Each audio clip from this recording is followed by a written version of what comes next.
جی T وی میں مجاہد ولی آپ کو خوش آمدید کرتا ہے، اور کئی اعتبار سے آج پاکستان کے لیے ایک تاریخی دن اس لیے کہ پہلی حکومت یعنی جس طرح ختم کی گئی، اس کی تفصیل میں نہیں جاؤں گا، لیکن شہباز شریف کی حکومت جس طرح آئی اور آج اس کا آخری دن ہے۔ آخری خطاب انہوں نے کیا، میں نے دیکھا بڑھ بڑھ کے لوگوں سے مل رہے تھے۔ آخری دن ہر اسپیکر نے اپنی جی بھر کے جو ہے بھڑاس نکالی، ورنہ تو کورم تک پورا نہیں ہوتا تھا۔ دیکھیے ہمارے شہباز شریف صاحب، جیسے میں نے کہا کہ آخری خطاب کرتے ہوئے کیا کہنے نظر آ رہے ہیں۔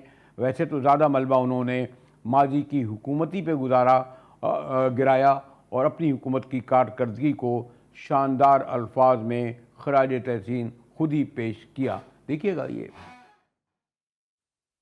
لہٰذا میں سمجھتا ہوں کہ آج جبکہ میں آج رات آپ کی اور اس ایوان کی اجازت سے میں صدر پاکستان کو اسمبلی کی تحلیل کے لیے ایڈوائز بھیجوں گا، میں سمجھتا ہوں کہ آج اس ایوان کو نہ صرف دوبارہ اس بدترین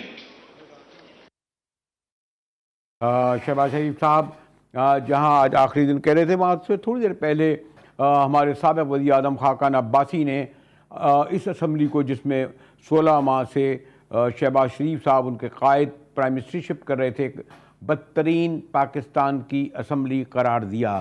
جی ہاں، شاہد خاقان عباسی جن کا نام نگراں وزیر اعظم کی حیثیت سے آ رہا ہے، اس اسمبلی کو جو 4 سال عمران خان کے پاس اور پھر 16 ماہ سے شہباز شریف صاحب کی تھی، اسے پاکستان کی بدترین ترین اسمبلی قرار دیا۔ ایوان جو ہے یہ اکثر بغیر پڑھے بل پاس کرتے ہیں، یہ بدنصیبی ہے ملک کی، اور اس ایوان کی جو کارکردگی ہے انتہائی مایوس کن ہے۔ یہ پاکستان کی تاریخ کی بدترین اسمبلی رہی ہے، اور آج اسے پاکستان کے عوام کو چھٹکارا مل جائے، اس سے کوئی فرق نہیں پڑتا۔ آپ اپنی کارکردگی دیکھیں، آپ نے کام کیا کیا ہے، انڈیپینڈنس دیکھی ہے کہ یہاں پالیٹکس جو ہے گالی گلوچ کا نام بن گیا ہے۔ اسمبلی کے اندر سوائے گالی گلوچ کے پونے 4 سال کچھ نہیں ہوا، اس کے بعد سے جو کچھ ہو رہا ہے وہ بھی آپ کے سامنے ہے۔ یہ بدنصیبی ہے کہ نہ پارلیمان کو سمجھے ہیں، نہ پارلیمانی روایات کو سمجھے ہیں، نہ جمہوریت کو سمجھتے ہیں، نہ جمہوری روایات کو سمجھتے ہیں۔ یہ سب سے مایوس کن اور بدترین پارلیمان ہے۔ میں 88 سے پارلیمنٹ میں آ رہا ہوں، مجھے افسوس ہے اس ایوان کا۔ بہت خوشی بھی ہے، ندامت بھی ہے، پاکستان کے عوام سے معافی مانگتے ہیں۔ ہمارے محترم خاقان عباسی جس طرح کہہ رہے تھے پاکستان کی بدترین، تو کم از کم ایسا لگتا ہے کہ خاقان عباسی صاحب خاصے مایوس نظر آیا، اور شاید وہ خود وہ جو دوڑ ہے نگراں وزیر اعظم کی، اس میں کچھ اندر نظر نہیں آ رہے۔ اس وقت نگراں وزیر اعظم کے لیے میں نے کہا نا کہ تواتر سے نام آنا شروع ہو گئے ہیں۔ بہت پہلے ڈاکٹر اشرف الدولہ کا نام چلا، جیسے تصدق جیلانی کا نام چلا، خاقان عباسی صاحب کا نام چلا، حفیظ شیخ کا نام بہت سر فہرست رہا پچھلے 12 گھنٹے تک، لیکن اچانک ایک نیا نام سابق سفیر امریکہ میں جلیل عباس جیلانی صاحب، جو سیکریٹری خارجہ بھی رہے، برطانیہ میں وزیر بھی رہے، اور بڑا ملتان کی ایک بااثر فیملی سے ان کا تعلق ہے۔ دیکھیں رابطہ کر رہا ہوں میں جو اپنے senior journalist G T V سے وابستہ متین حیدر صاحب سے، ذل حیدر سے، اور بھی دیکھیں گے، رائے لیں گے کہ ان تک جو خبریں پہنچی ہیں اپنے ذرائع سے۔ جی متین حیدر، تو یہ $1 بلین کوسچن ہے، ابھی تک نام جو ہے وہ کیا یہ ضروری ہے کہ آج ہی نام آئے؟ کیونکہ یہ بھی کہا جا رہا ہے کہ مشاورت 3 دن کے لیے ہو رہی ہے، اور ایک اچھی جس کو میں نے انجوائے کیا بلکہ لطف لیا کہ لیڈر آف دی اپوزیشن راجہ ریاض صاحب کی، کیونکہ پرائم منسٹر سے ملاقات اس لیے نہیں ہو سکی کہ پرائم منسٹر سے زیادہ راجہ ریاض صاحب بہت مصروف ہیں، کل بھی بہت مصروف تھے، آج بھی بہت مصروف ہیں، شاید وہ کل تک مصروف رہیں، تو یہ ضروری ہے کہ آج ہی نام آئے، 3 دن کی مشاورت کے بعد نام آئے گا؟ جی متین حیدر۔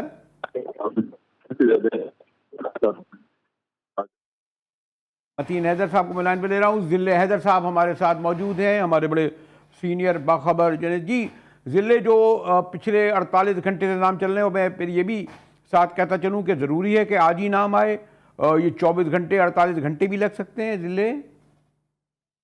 دیکھیں 24 گھنٹے اور 48 گھنٹے کا وقت تو اب نہیں رہا ہے، اب بالکل چند گھڑیاں رہ گئی ہیں، بلکہ اس کو ہم کہیں کہ چند گھنٹوں پہ محیط رہ گیا ہے یہ وقفہ۔ تو اس کو غلط نہیں ہوگا. نام بترتیب چینج ہوتے رہے ہیں، جیسے کہ آپ نے پہلے بھی کہا کہ ڈاکٹر عشرت العباد کا بھی نام آیا، گورنر سندھ جو ہے کامران سسوری، ان کا نام بھی آیا ہے. اسی طرح مختلف نام آئے ہیں. اسلم بھوٹانی صاحب کا نام آیا، حفیظ شیخ صاحب ہیں، حفیظ پاشا صاحب ہیں. اس کے علاوہ کئی اور نام آئے، کئی مختلف جو اتحادی ہیں انہوں نے اپنے اپنے کو بہتر سمجھتے تھے ان کے نام دیے. لیکن آج مجاہد صاحب ایک بڑی حیرت انگیز بات جب ہوئی، جب وزیر اعظم ہاؤس میں اچانک جو ہے یہ پہنچے ہیں ہمارے جو جن کا ذکر کیا گیا، جو سفیر بھی رہ چکے ہیں جیلانی صاحب، تو اس نے سب کو حیرت میں ڈال دیا کہ جیلانی صاحب کی اچانک آمد ہوئی. اور کیونکہ جیلانی صاحب جو ہیں، جیسا کہ آپ نے ابھی فرمایا کہ ملتان کے ایک بااثر گھرانے سے ان کا تعلق ہے، پڑھے لکھے آدمی ہیں، سفارتکار رہ چکے ہیں، سیکرٹری رہ چکے ہیں، تو ان کا نام آنے سے وہ تمام پچھلے نام جو ہیں وہ بیک پہ چلے گئے. تو بظاہر یہی لگتا ہے، ہمارے ذرائع بھی اس بات کو کنفرم کر رہے ہیں کہ جیلانی صاحب جو ہیں وہ سر فہرست آ گئے ہیں، پہلے نمبر پہ آ گئے ہیں، اور ان کا نام جو ہے آئندہ چند گھنٹوں ٹھیک ہے. میں ضلع حیدر ہمارے ساتھ رہیے گا. ذرا میں آپ شریک گفتگو متین حیدر صاحب کو بھی کر لوں. فورن آفس کے حوالے سے متین حیدر صاحب ایک جانے پہچانے آپ کے لیے ہیں. ہمارے جلیل عباس جیلانی صاحب، ملتان کی بڑی فیملی. پھر سلیم عباس جیلانی ان کے سیکرٹری دفاع رہے. تصدق جیلانی ان کے بہت قریبی عزیز رہے. خود ان کے صاحبزادے بھی IMF میں. جیلانی صاحب کا خود جو پاس واشنگٹن میں سفیر بھی رہے، برطانیہ میں بھی غالباً سفیر رہے.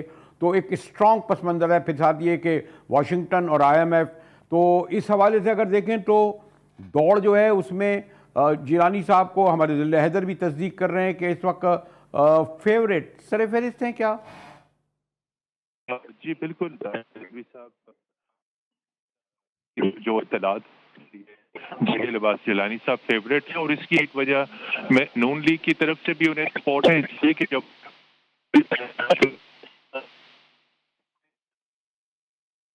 ذمہ داری اس کی جو منظوری تھی وہ اس وقت کے وزیر اعظم نواز شریف کے ساتھ، جب اس سے پہلے وہ مجھے متین آپ کی آواز ذرا سا تھوڑا سا آپ ذرا ایسی جگہ آ جائیں جہاں صاف آتی رہے. پھر میں ایک منٹ اور آپ نے کر لوں.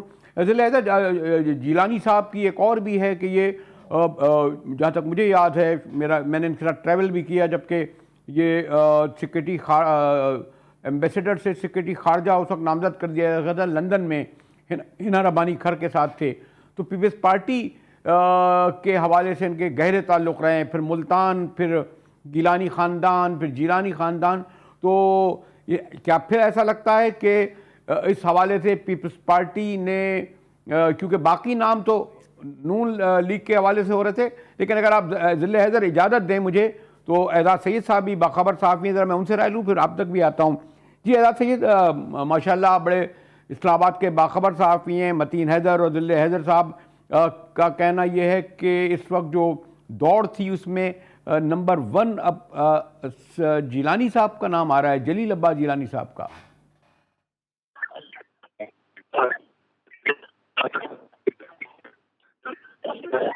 جی اعزاز،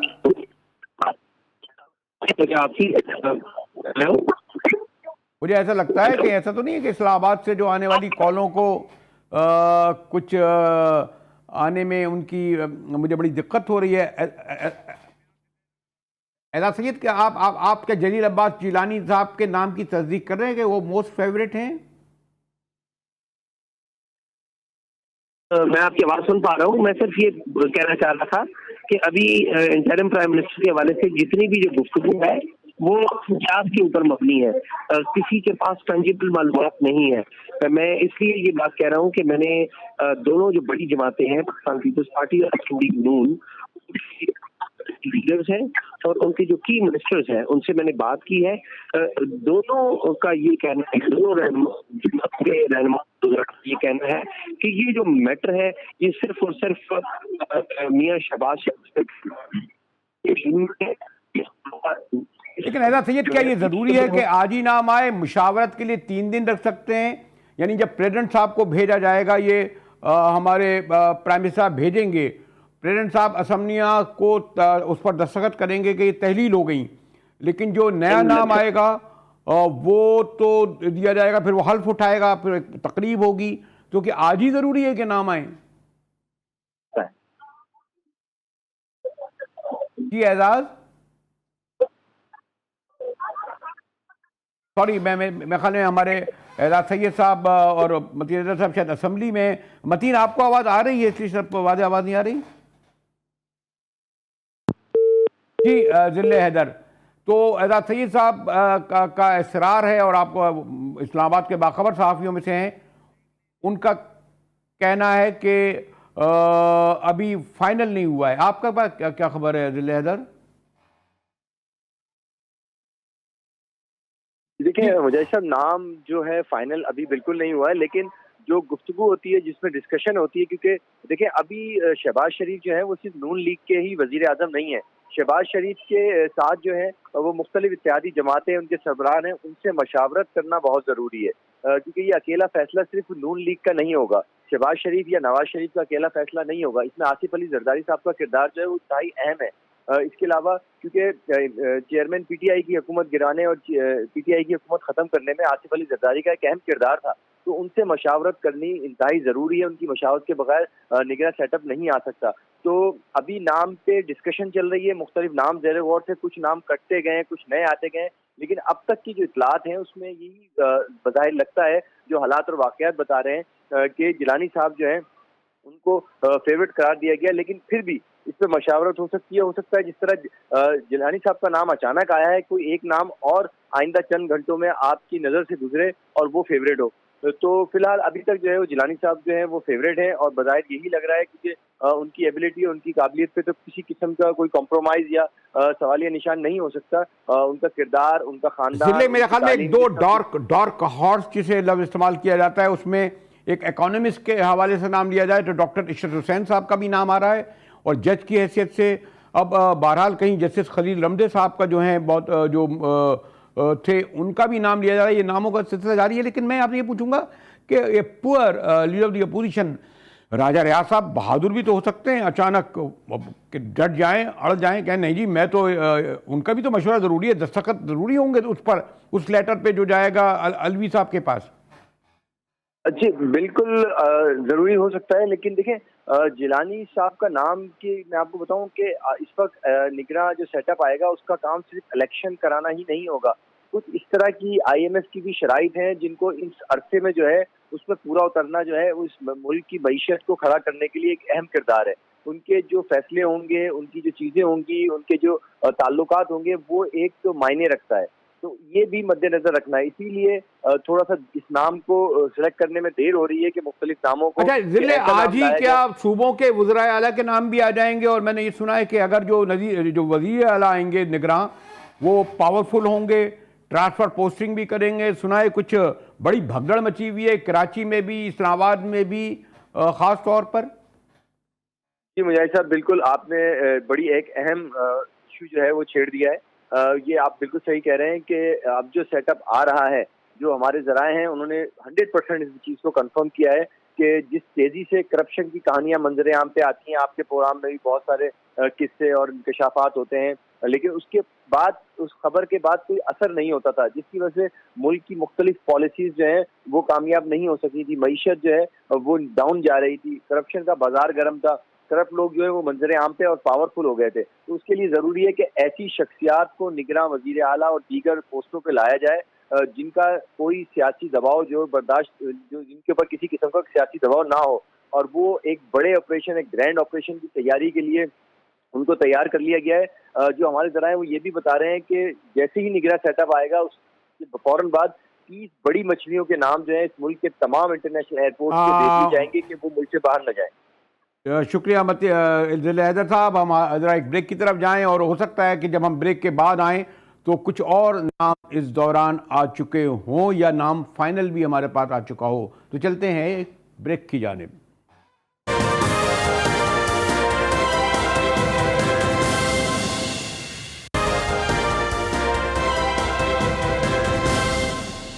جی ٹی وی میں مجاہد ولوی ایک بار پھر آپ کو خوش آمدید کرتا ہے. اور نگراں وزیر اعظم کے ساتھ ساتھ سب سے بڑا سوال یہ اٹھ رہا ہے کہ شریف حکومت جو 16 ماہ رہی، جس کا دعویٰ ہے کہ جناب عمران خان تباہ حال برباد معیشت چھوڑ کر گیا تھا، اور جس کو ہم نے صحیح سمت میں ڈالا، اور کہنا ہے کہ جی چینی سرمایہ کاری کے سبب جو ہے وہ